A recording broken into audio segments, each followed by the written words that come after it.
Hey everybody, what's up? I am Mark. I am Alex. And this is The Shot Pod.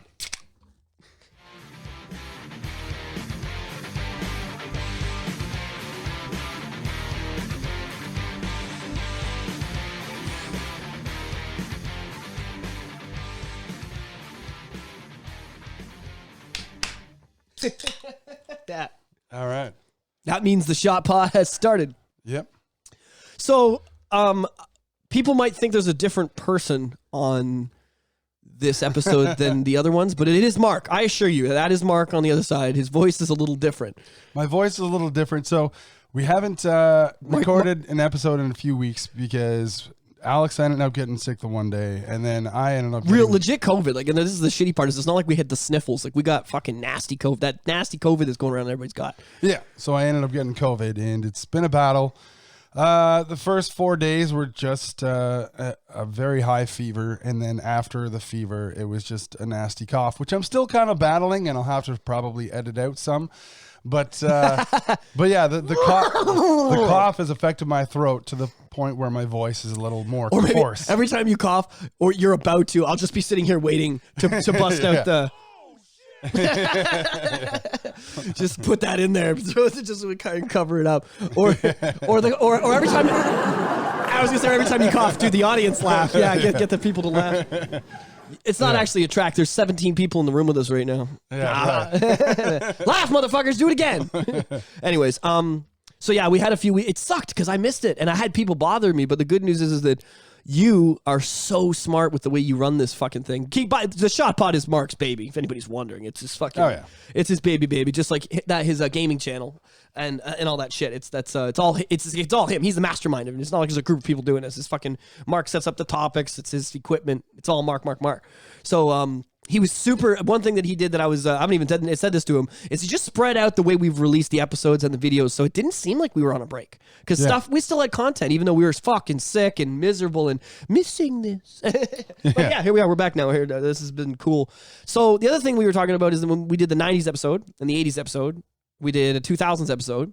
We're going to start calling that the Millennium Series. So whenever we do episodes based on a decade, we're just going to say, hey, so we're going to do a Millennium episode next week and talk about which decade. We're trying to get somebody on board to talk about the 70s when we do it again. So we'll probably wait a few, do some episodes with some guests, maybe get some hot ones going, shit like that. And then, then we'll get back to that because we had so much, especially with the 90s, we didn't get to talk about politics or we didn't get to talk about certain things. We talked a lot about movies, not a lot about TV. You know, there's definitely, I'd like to get into comics. We never talked about any comic books. Comics in the 80s and 90s were, before the internet, they had fads and they were big things. I was watching, we were talking about Spawn. Was it you talking about Spawn?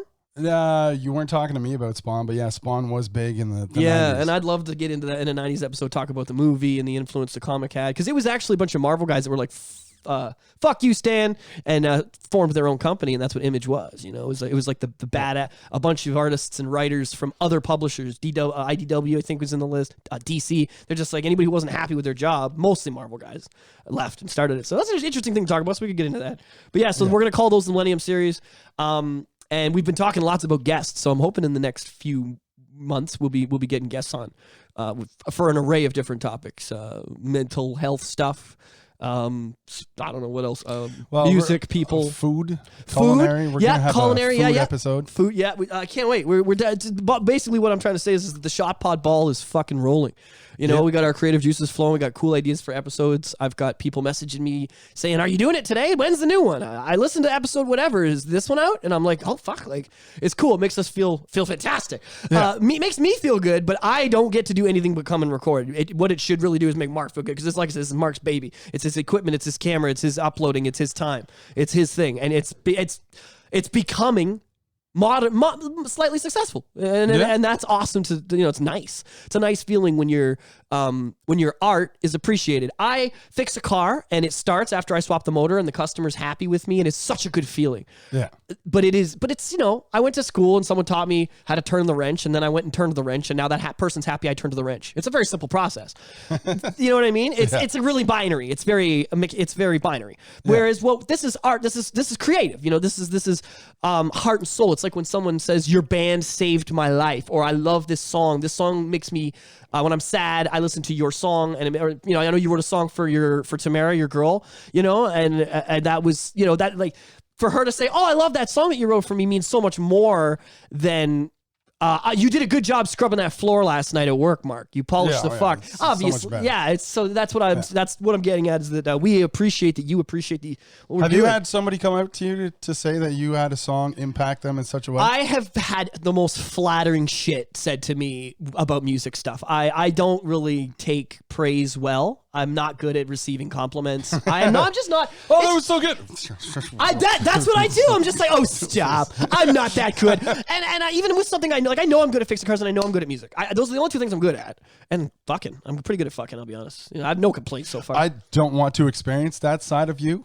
So I'll send you a video. I'll send you a video. Anyways, so, there's post it to Pornhub, make some bank. But that's it. There's nothing else. I'm bad at driving. I was a bad husband. I'm a pretty bad boyfriend whenever I got a girl around. I can be a bad friend. I'm neglectful. I don't answer. I'm mean.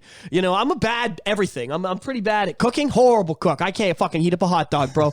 I'm bad at lots, but fixing, I'm good at those few things. So the compliments I've gotten about music, I've had people come up to me just because of my technical ability and grill me and say, wow, you've inspired me to go home and fucking practice. That's a really nice compliment. But to have somebody come up and say, what was the name of the third song you did? Well, it was called this. Bro, the lyrics in that song and the way it said, that really hit me, bro. Is that online? Yeah, check it out. And then that person maybe messaged you and say, yeah, dude, this song is killer. Like, I'm so glad I came to see you guys. What a feeling. I've had that happen a few times with Adam and Evil. Yeah. Specifically. I do covers mostly now, so I don't get that. Can I listen to this at home? Because it's like I'm covering what I got by Sublime. You can listen to it wherever you want.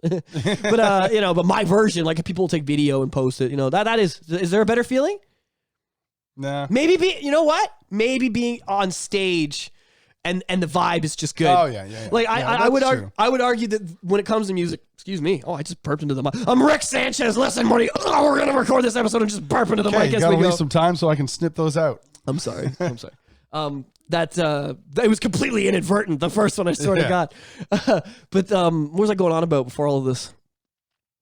Being on stage. Yeah, I think that's the best. I don't think it gets better than that. Just like, I remember being on stage with Adam and Evil, and we were playing the Opera House, and we were opening up for a bigger band, and we were playing, we always used to cover Metallica's One, because we were a prog band with one guitar player, me, and then a keyboard player. So I gave the piano player all the pretty guitar parts, and then I did the leads, and it was a very cool dynamic. It's still, and we had a very Evanescence style singer, like Amy Lee style. So to have a I can't remember anything kind of fucking high vocal with that, piano, it was unique. It gave the song a nice spin. And I remember we played that song at that Opera House gig. It was our closer, and we got to the you know what I mean? Yeah. And I swear to God, Mark, I have a really good noise suppressor for my fucking rig, and those quarter notes, you could hear a pin drop in the building. Everybody was watching us. We were vibing. Everyone in the band was tight. The drummer can never close the hi-hat properly during that part. Every drummer in the world that plays one is so focused on moving their dumb feet, doing that stupid thing where they pound it, they have to do the 7 hits, they're not paying attention to the hats, and they never close them on time, and you don't get that silence in that part. But Andrew Carriganis, shout out, one of my best drummers I've ever played with in my life, fucking just killed it. And yeah, that silent, it's a weird thing to remember. I remember that silence during the it was amazing. It was I would go back to that moment. Gun to my head. I was watching Tenet the other day, and the Russian guy has to decide when, because he controls time. He wants to decide when he wants to die. So he goes back to this moment with his girlfriend and decides that's when he's going to die. Yeah, that would be my moment. If like someone said to me, "You have to die," what part of your life would you want to go back to for the last minute? I go back on that stage for that. Yeah. So for me, I used to be one of those musicians that would stand outside of Tim Hortons and just kind of jam and we good for you, bro. Balls. We would get the feedback from the people going through the drive-through, just kind of be like, "Oh yeah, play this, play that, play that." And it was a lot of fun. Acoustic guitar and you. Yeah. We should do that together, bro. We should do fucking one of these podcasts. One of these days, we should just fucking throw on, grab our acoustics, and stand outside the LC and see how much change we get. Why the fuck not? We'll wear our Shot Pod shirts. It'll be like promo. Yeah. So and then somebody actually pulled up and they lit a joint and they started listening to me. And, amazing. There was one song that I wrote that actually it was about suicide, And the first verse was actually my buddy James's suicide story. Okay, yeah, you told me this, and we talked about this in the car one time. It was an intense fucking conversation. And at the end of the actual recording of the song, I talk about how you don't have to give up on life, even though it gets tough. It does keep going. And there was the person that was in the passenger seat of the car that was smoking the joint actually kind of stepped out and asked if I had the music online, if they could go anywhere. And I was like, he grilled you. That's the feeling I'm talking about. The hey, I like what I just heard. Where do I hear it again? Yeah. Oh, that's a great feeling. So I sent him to the website, and then later on he reached out to me on Facebook, and he was in a really bad fight with his girlfriend, and he said, I wanted to end it, so I listened to your song, and that message at the end just saved my life. That's and so I was cool, like, dude. Wow. And it's like, you don't expect that when writing a song. Like for me, you're doing it for yourself. Yeah, for me, I was venting. I was Therapy. pouring my heart out, and at the end of it, that was what I got back. And I was like, wow, this is amazing. That song I actually shot a music video for that's on YouTube. And when I was shooting the music video for it, I asked Kids Help Phone, and I was like, hey, can I use your logo for free? And they were like, send us the video and we'll tell you if you can. Okay. And I sent them the video, and they were like, here's our logo. Here you go. Wow. Because I know Blink did that with Adam's song, and I saw Good Charlotte did it. So you did it too. That's so cool. Mark, that's a cool fucking story, bro. Can I see the video? What's the name of the song? You Are to Blame. You Are to Blame by Army Shot. Army Shot has a 0 in shot, just like the Shot Pod. We got brand consistency, kids. Army Shot. Check it out. Do a Google on that motherfucker, or a YouTube check on that. And yeah, check this song out, because that sounds so fucking cool. Yeah. I'm definitely going to check it out. At some point, maybe when we're doing Breaker after this, throw it up on the YouTube. I'll check it out. Speaking of all that shit, I was laughing the other day with somebody talking about musicians and how, like, it's kind of, being a musician has turned into what most things have turned into. You can't just play an instrument anymore. Like, you need to be a sound guy. You need to be a pretty half decent recording engineer. You have to be apparently a gangster, because because these people won't pay you. The bars will tell you they're going to pay you. You'll play, and they will say, sorry, there's not enough people here. And you're looking at a packed house, and you're like, what the fuck do you mean? Like, you got to be a gangster. You got to know how to roll, otherwise you're never going to make a dime, or you're going to get walked on. And at the same time, you also have to be a really good public speaker. You have to be able to, like, I have people in this town I hate, but I'm nice to them, and I do favors for them, even automotive favors, because it's in my best interest for those people to be on their good side, because they're important in this city. I don't necessarily like these people. I don't necessarily like what they stand for, what they do, and the things that happen at their establishments. But you gotta mend that bridge. You gotta keep that bridge walkable, because it's not worth it. You know what I mean? Kind of idea. So that sucks. So anyways, you have to be so much more. And that's why we talk about Tom McDonald building, he was a carpenter forever. And now he's got videos of him, he builds every set for his videos in his house, him and his girlfriend, and there's videos of him with the lathe, around his drills and his saws, going to town, talking about the concept for the video and all that stuff. That's amazing to me. I think it's pretty cool, but it's also kind of sad that, like, the Guns N' Roses would never fucking have made it if they didn't come out when they did, because, like, you can't just be a bunch of guys that drink and smoke and party and fuck and throw out tunes about those things and make it anymore. I think Buck Cherry might be the last band that got away with that, with writing songs about partying and fucking and then blowing up. I don't think it's gonna happen anymore. Yeah, you got to really be good at what you do and be relatively sober. And I mean, how you sit around and edit your music videos, you know what I mean? Unless you're got your shit together. Yeah. So yeah, well, that, and so many people are doing it now that if you aren't doing it, you're not up to par. Because it's affordable, right? Yeah. Getting a little, the setup what you have, although it's worth thousands at the end of the day, you can spend $200 and get a sound card. Another $200, you get these lights we've got. Maybe you save up and get that $1,000 microphone. These microphones what do they run? These were 150 piece. So an SM58 Shure mic, which is like the run of the mill stage mic, is a hundo. So this is like a 50% markup. So it's a lot of equipment and stuff, a lot of money in equipment, and that's why in this post-COVID world, I'm calling it that now. I'm done with this. I'm done with it, and I think we should all start calling it that. Get on board with me, everybody. Hashtag post-COVID world. It's over. Fuck off. Okay, yeah. Shanghai, fuck off. Don't start. Okay, I see what you're doing, and we're not interested. Okay, fuck. I hope they have the nukes ready to go. So no, because I swear to God, if somebody gets on a plane from Shanghai, comes over here, and starts spreading whatever the hell's going on over there right now, we just need to finish this job, because We can't do this another 2 years. But anyways, in the post-COVID world, I have all this equipment now, and it's just like we weren't allowed to do anything with it for like 2 years, right? For 2 years, you get all these drums and equipment sitting around collecting dust, and now it's like everyone wants to go out and start using it again. So you're seeing a lot of music equipment show up online for cheap for a while there, and now there's nothing. It's barren. Go on Kijiji, you can't find a guitar string, or a fucking pick for sale or nothing. It's just everyone bought. No one wants to sell anything because now it's game time. Now it's like, all right, we're allowed to do this again. Music is legal.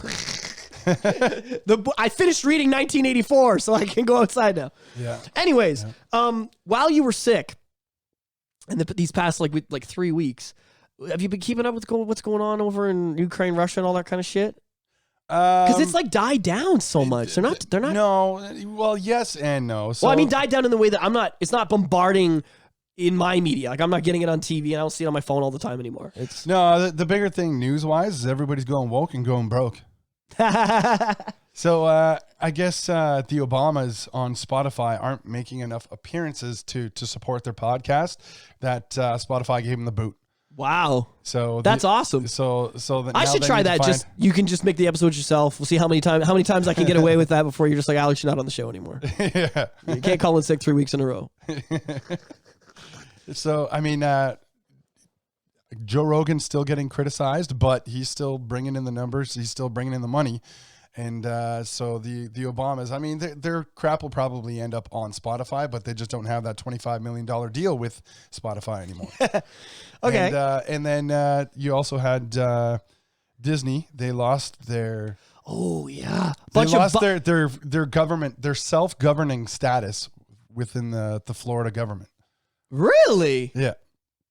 So I guess why? They were allowed certain tax breaks with the deals that they had with they don't deserve that. They don't need that. But now that so with that Don't Say Gay bill, which is not what it is at all, if you actually read the bill, but that's just how it's been blown up to be. Like everything these days, it's got to be taken out of context and made into something it's not. Yeah. So Disney started taking a harsher stance against the people who are support the Don't Say Gay bill, whatever.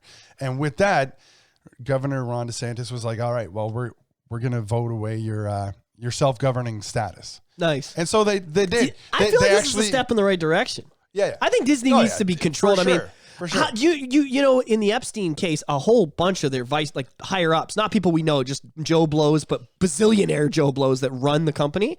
Like 4 or 5 of them are up on part of the Epstein trial. I don't think anybody's been convicted because nobody will. None of these millionaires are going to go to jail. But we all know they did what they did, and yeah, it's kind of interesting to see how many of them are on that list. Oh, for sure. They need somebody monitoring them because they're out of control. There's a lot of money going there. So now they've lost their self-governing status. Good.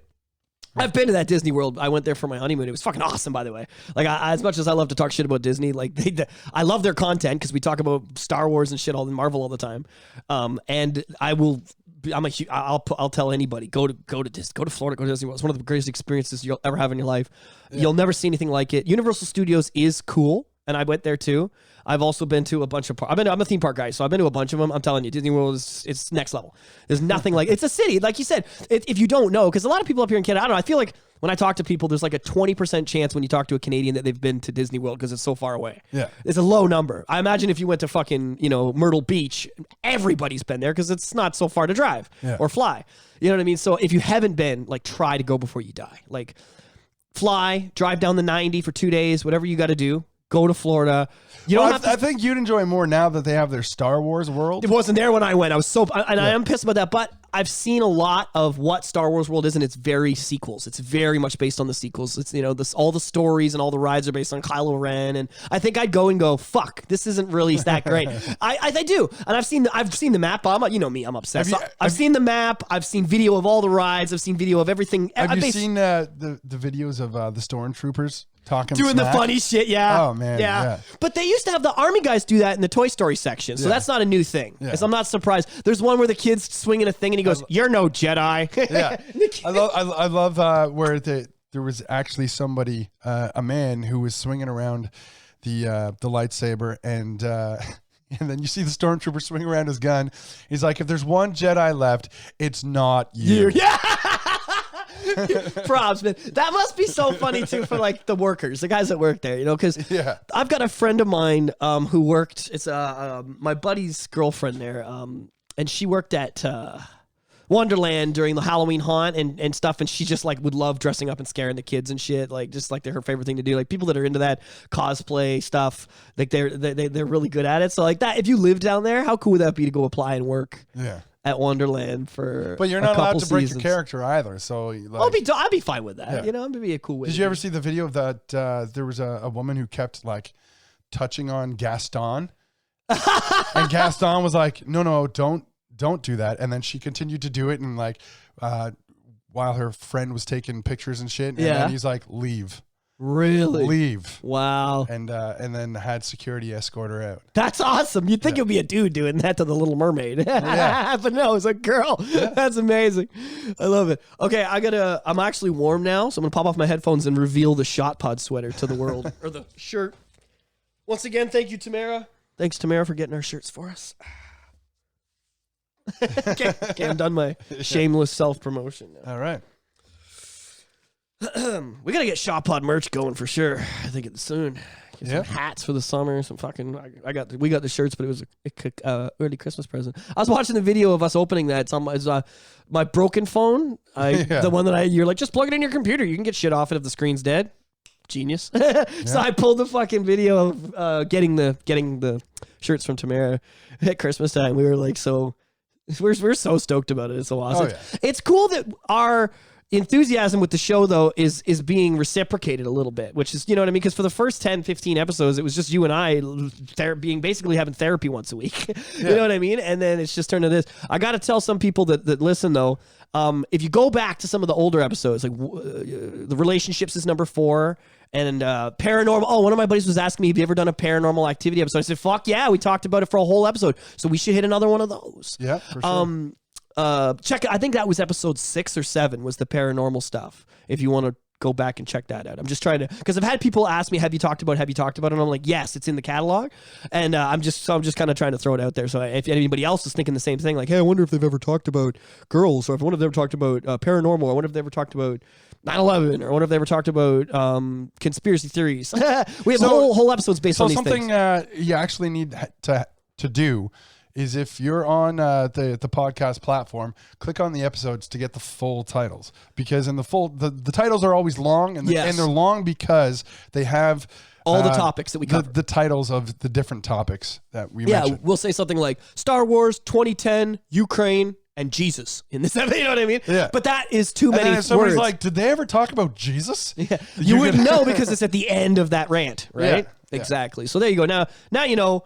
But yeah, there's lots of that, and I love that we have this like back catalog now. I was talking, and so now we've kind of got 3 types of episodes. We got the Millennium episodes. We have the ones related to food, which have been like, well, I guess we could call them the Hot Ones tributes episodes or something. And then we have the guests episode, because we are going to have more guests. We've had one, and we're going to have him on again, I think. Yeah. Excuse me. Have Tom on again, and then definitely have some other people on that we've been talking about. So it's going to be pretty cool. Today we're going to get to the 2010s, because that was kind of the topic we were going to move towards. But I want to talk about a couple things first before we get to it. One of them was, if you're cool to get onto this now, is Batman, because we've both finally seen it. We've both also seen Sonic. So we're probably going to talk about those 2 movies because right now they're big. I'm going to Tuesday night to see Sonic for the 2nd time. You saw it with your little guy. Yep. And I loved it. It's, I would argue, the best animated. I mean, I know it's real life, but I would argue that as far as like, you know, that whole kids movie animated world, it's the best one I've ever seen. Something I particularly loved about it was that there was more Sonic than there was like live action people. So like focused on the characters. I would almost argue that by the 3rd movie they can lose the people, because they've built the world around the characters well enough now. They needed it in the first one. It was necessary.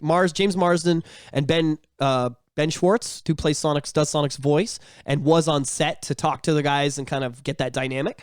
In the first one, at least, was it was necessary. You needed the people to bring the story around, and it was, you know, whenever you have characters interacting with a CGI guy, you know, it's nice to have a human element. You know, I really liked Tika Sumpter is the black lady that plays the girlfriend of James Marsden. I love her. She's so beautiful. She's so funny in these movies. Yeah. She's in, I think that's who it is. I hope I'm not getting that name wrong. I'll look it up and double check in a sec. But she's awesome in it, and that was necessary in the first one because there was that, it's weird to watch a little blue hedgehog hug James Marsden. You don't get but you do get the gushy feeling when you see him and his girlfriend when he says, "I'll come back for you, babe." So they had to have the human element. Then the second one, they've got Sonic is so human now. We love him, right? We fell in love with him in the first one. Now they got Tails, so he's got a buddy. So you see the CGI characters are buds and the human. You know what I mean? You don't need the people as much. They've built the world around the CGI characters. I think by the next one, which there will be a third one, and we are gonna, dude. If you haven't seen Sonic 2 or you haven't seen the Batman, I don't know, move ahead in this episode because we are going to talk about the endings and I'm going to talk about spoilers for Sonic for sure. So if you don't want anything spoiled for you, I'm warning you right now to move ahead like 10 minutes, 15 minutes in the episode. But so yeah, let's, we're on Sonic now. We'll get to Batman in a minute. Favorite part, was there a part of the movie that you liked the best? Because I have like 3 or 4 scenes that just made it a magical fucking thing for me. I love when they were going at the bot. When they were the big bot. Yeah. So if you've played Sonic 2, the game, at the end you go up to the Death Egg and he's in a big giant mechanical version of himself. And we are lucky enough that they decided to use that exact thing in the in this movie. So did you know when he started manipulating all the metal that's what they were doing? Because I knew as soon as he started moving the metal, I was like, he's building the egg bot, he's building, it's coming. And something that I actually loved for it being such a kid's film, when Eggman there, Dr. Robotnik, he's Robotnik in the film, which is kind of nice. Yeah, Eggman's like his joke nickname that Sonic gave him. All right, Eggman. It's like a he's toying with him. I like that because I'm surprised Sega. But what I loved was, for being a kids film, and then Jim Carrey he comes in and he's all like, I need some music, and he puts on his soundtrack, and you hear "Walk" by Pantera. I was blown away. And a Sonic movie too. Yeah. That's got a hip hop soundtrack going to it. Oh, that was so well done, and a lot. You know how many people were like, "Bro, that was just giving fans what they want." Okay, so Pantera was a huge moment for you. Yeah. I guess, what else? Anything else?